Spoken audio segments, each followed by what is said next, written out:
নমস্কার, আমি নিবেদিতা। তোমরা দেখছো Nivedita bakes channel. It's cake time and love in every bite. আজ আমি দেখাবো কি করে একটা রাউন্ড শেপ কেককে হার্ট শেপ করতে হয়। তোমাদের কাছে যদি কোনো হার্ট শেপ মোল্ড না থাকে, যে কোনো প্রকার যে কোনো সাইজের যদি রাউন্ড শেপ মোল্ড থাকে, সেটাকে খুব সুন্দর একটা কাটিং করে তোমরা হার্ট শেপ কেক বানাতে পারো। সেটা দেখতে পুরোপুরি হার্ট শেপের মতো হয় আর খুবই সুন্দর দেখতে হয়। তো এখানে দেখতে পাচ্ছ কেকের যে স্পঞ্জটা আমি বানিয়েছি, কত সফট আর স্পঞ্জি বানিয়েছি। তো এটাকে এবার আমি 3টে লেয়ারে কাট করে নেবো। আমি যখনই কেক কাটিং করি তাকে আমি সবসময় 3টে লেয়ারেই কাট করি, সেটা ছোট হোক কিংবা কেক বড় হোক। 3টে লেয়ারে কাট করলে কেকের যে লেয়ারগুলো হয় সেটা খুব সুন্দর আসে, এবং কেক কাটিং করার সময় লেয়ারগুলো দেখতেও খুব ভালো লাগে, কেকটা খেতেও টেস্টি হয়। তো কেকটা কাট করে নেওয়ার পর দেখতেই পাচ্ছ যে কেকের লেয়ারগুলো কত সুন্দর হয়েছে। এটাকে আমি এবার কোটিং করার জন্য এখানে আমি ট্রোপোলাইট ক্রিম ইউজ করেছি। এটাকে আমি ভালো করে বিট করে নেব। আর আমি সবসময় কেকের জন্য ট্রোপোলাইট ক্রিমই ইউজ করি। আর এখানে দেখতে পাচ্ছ কি বাটিটা আমি উল্টে দিলেও ক্রিমটা স্টিফ হয়ে আছে, তার মানে ক্রিমটা পারফেক্ট বিট করা হয়েছে। এবার আমি এখানে করছি বাটারস্কচ ক্রাশটা। তো এটা দেওয়ার পর এটা আমি খুব ভালো করে এখানে মিক্সড করে নেব। আর এখানে আমি এবার দেবো একটু ইয়েলো কালার, কারণ বাটারস্কচ কালার একটু ইয়েলো হয়। তো আমার কাছে কালার বেশি ছিল না, তো যেটুকুই ছিল আমি ওটুকুই দিয়েছি। আর এখানে আমি ফার্স্টে দিয়েছি টিস্যু পেপার, তার উপর আমি বেসবোর্ডটা চাপিয়েছি, কারণ কাটিং করার সময় তোমরা দেখতে পাচ্ছিলে কি বেসবোর্ডটা সাইডে সরে যাচ্ছিলো, এই জন্য টিস্যু দিলে বেসবোর্ডটা মাঝখানেই থাকে এবং সাইডে সরে যায় না। তো এরপর আমি এর মধ্যে সুগার সিরাপ দেওয়ার পর ক্রিম দিয়ে আমি এটাকে কোটিং করে নেব। আর ফার্স্ট টাইম আমি বাংলাতে এটা ভিডিও বানাচ্ছি, তো তোমরা প্লিজ আমাকে কমেন্ট করে জানিও যে কোনটাতে বেশি ভালো লাগছে, বাংলা না হিন্দি। তো আমি সেই অনুযায়ী ভিডিও বানাবো। যদি তোমরা কমেন্ট করো না বাংলাতেই ঠিক আছে, তো আমি এবার থেকে বাংলাতেই ভিডিও বানাবো। আর উপরে আমি আরেকটু বাটারস্কচ ক্রাশ দিয়ে দিলাম, এতে কেকের মধ্যে টেস্টটা হলেও ভালো আছে। আর ক্রাঞ্চিনেসের জন্য আমি এখানে বাটারস্কচ ক্রাশ দিয়েছি। তো এরকমভাবে আমি 3টে লেয়ারকে কোটিং করে নেবো। তো উপরের লেয়ারটাকে সেম প্রসেসে আমি অল্প একটু সুগার সিরাপ দিয়ে আমি উপরে কোটিং করে নিচ্ছি।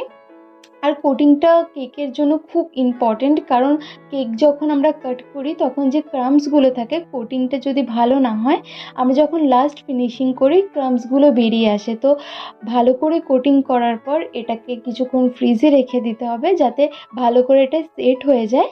তারপরে আমাদের লাস্ট ফিনিশিংয়ের কোটিংটা দিতে হবে। তো এখানে আমি ভালো করে কোটিং করে নেওয়ার পর আমি কিছুক্ষণ এটাকে ফ্রিজে রেখে দিয়েছিলাম, তারপর এটাকে কাট করেছে, কারণ ফ্রিজে রেখে দিলে এটা ভালো করে ক্রিমটা জমে গেছিলো, ও তারপর কাট করলে এটা খুব সুন্দর কাটিংয়ের শেপে আসছিল।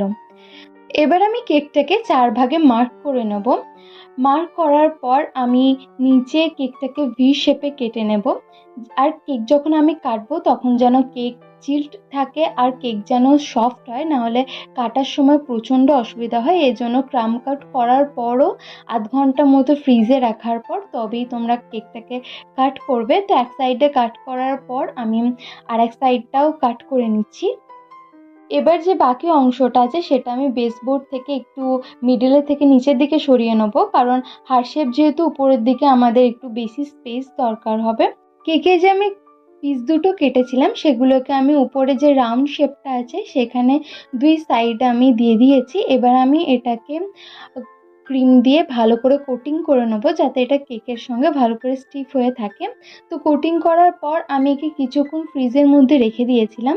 আর এই কেকটা অর্ডার দিয়েছিল আমার এক বান্ধবী। সে আমাকে হঠাৎ করে মেসেজ করে বলে কি কাল 8টার মধ্যে কেক দিতে হবে, তার কোনো বান্ধবীর চাই। তো আমি বলি ঠিক আছে, হয়ে যাবে। তো তারপর তারা আমাকে ছবি পাঠায়। তো আজকে যে কেকটা আমি বানাচ্ছি, তো তারাই সেই ফটোটা পাঠিয়েছিল। আমিও কিছু ফটো তাদের পাঠাই, তাদের লাগতো ভায়োলেট কিংবা পিঙ্ক কালারের কোনো কেক।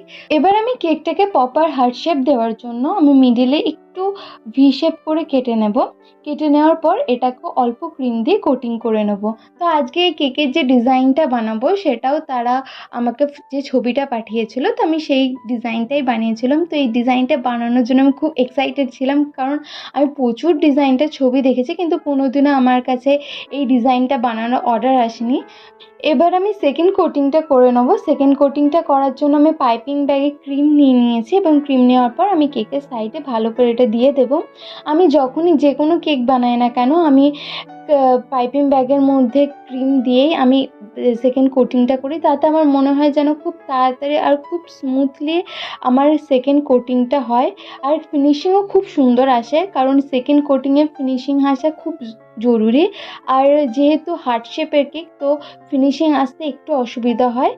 তো এটাকে আমি যতটা আমি পেরেছি আমি আরও ভালো করে ফিনিশিং দেওয়ার চেষ্টা করেছি।